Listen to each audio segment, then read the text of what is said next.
देश की जनता एनडीए के साथ कही जाएगी या इस गठबंधन के साथ कही जाएगी? ये बड़ा बड़ा अजीब देश का माहौल बना रखा है। जो 30-40 सीट जीते हैं ये देश चलाएंगे, या जो जीतने की उम्मीद है, या जो 250 सीट जीते हैं, जो 300 सीट जीते हैं, वो देश चलाएंगे? देश इनके हाथ में दे दिया जाए।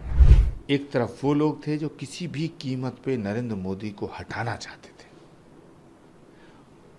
वो थोड़ा सा अपने इरादों में कामयाब हुए हैं।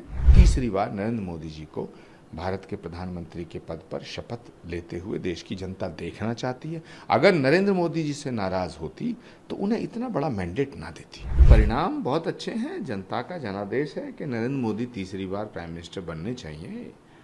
एक तरफ 20-25 दलों और उन नेताओं का एक कुनबा है जो सारे मिल करके 225-30 सीट तक पहुंचे हैं। एक तरफ अकेले नरेंद्र मोदी के नाम पर बीजेपी अभी भी 250 तक पहुंच गई है।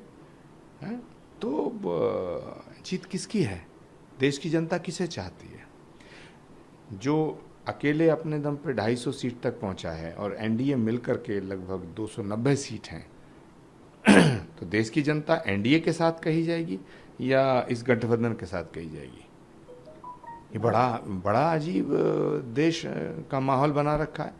अरे सारे मिलके जो 90-92 सीट जीता है वो देश चलाएंगे, जो 30-40 सीट जीते हैं ये देश चलाएंगे, या जो जीतने की उम्मीद है, या जो 250 सीट जीते हैं, जो 300 सीट जीते हैं, वो देश चलाएंगे?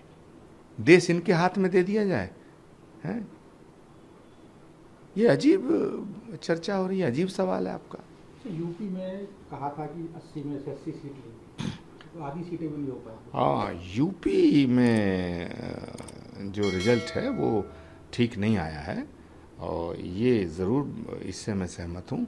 और मुझे लगता है कि उत्तर प्रदेश में जो पार्टी के कुछ नेता थे, बड़े नेता थे, और उत्तर प्रदेश में जो भाजपा का संगठन था, उसने उतनी जागरूकता नहीं दिखाई। पहले 2 फेज में तो बिल्कुल ही सोया पड़ा था, उसके बाद थोड़ा सा जागृति आई, लेकिन उत्तर प्रदेश में उतना नुकसान हो गया जितना नुकसान होना नहीं चाहिए था।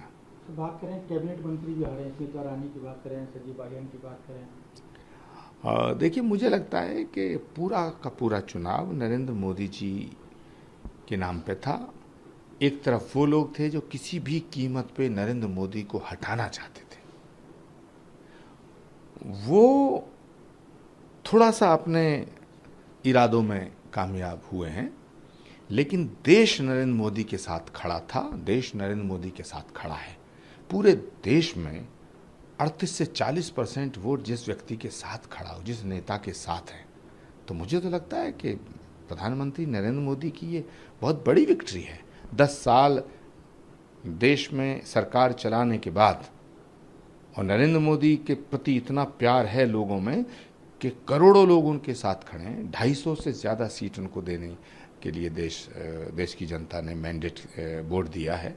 तो मुझे लगता है कि नरेंद्र मोदी जी के हाथों में तीसरी बार ये देश जाएगा, और प्रधानमंत्री के पद की शपथ प्रधानमंत्री नरेंद्र मोदी जी को ही लेनी चाहिए। अगर बात करें नीतीश कुमार बाबू की और चंद्रबाबू नायडू की, उनका क्या रुख दिखता है, जो कि कई बार नीतीश पलटे मार गए हैं?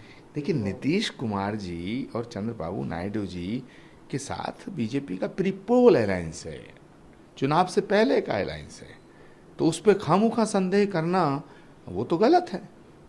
नीतीश कुमार जी नरेंद्र मोदी जी के साथ हैं, पासवान, मांझी, जीतन राम मांझी, चंद्रबाबू नायडू, और बीजेपी ने कितनी बड़ी कामयाबी हासिल की है। उड़ीसा में सरकार बन रही है, आंध्र प्रदेश के अंदर चंद्रबाबू नायडू के साथ मिलकर के सरकार बनेगी, वहाँ काफ़ी सीटें जीत करके आए हैं। लेकिन कुल मिला के मैं ये कहना चाहता हूँ कि तीसरी बार नरेंद्र मोदी जी को भारत के प्रधानमंत्री के पद पर शपथ लेते हुए देश की जनता देखना चाहती है। अगर नरेंद्र मोदी जी से नाराज होती तो उन्हें इतना बड़ा मैंडेट ना देती। सर, एक आखिरी सवाल कि अगर कल को एनडीए जो घटक दल आते हैं, प्रधानमंत्री के पद पर नरेंद्र मोदी को ना देखना चाहें, तो फिर किसका चेहरा देखने की बात? देखिए, ये काल्पनिक सवाल है। क्या नीतीश कुमार जी ने ये कहा? क्या चिराग पासवान जी ने ये कहा है? क्या जीतन राम मांझी ने ये कहा है? क्या चंद्रबाबू नायडू ने ये कहा है? क्या जयंत चौधरी ने ये कहा है? जो एलाइज हैं बीजेपी के, उनमें से किसी नेता का बयान आया है? सबका बयान, सबकी भावना ये है कि नरेंद्र मोदी जी तीसरी बार देश के प्रधानमंत्री बने। हाँ, और देश की जनता ने उनका साथ दिया है।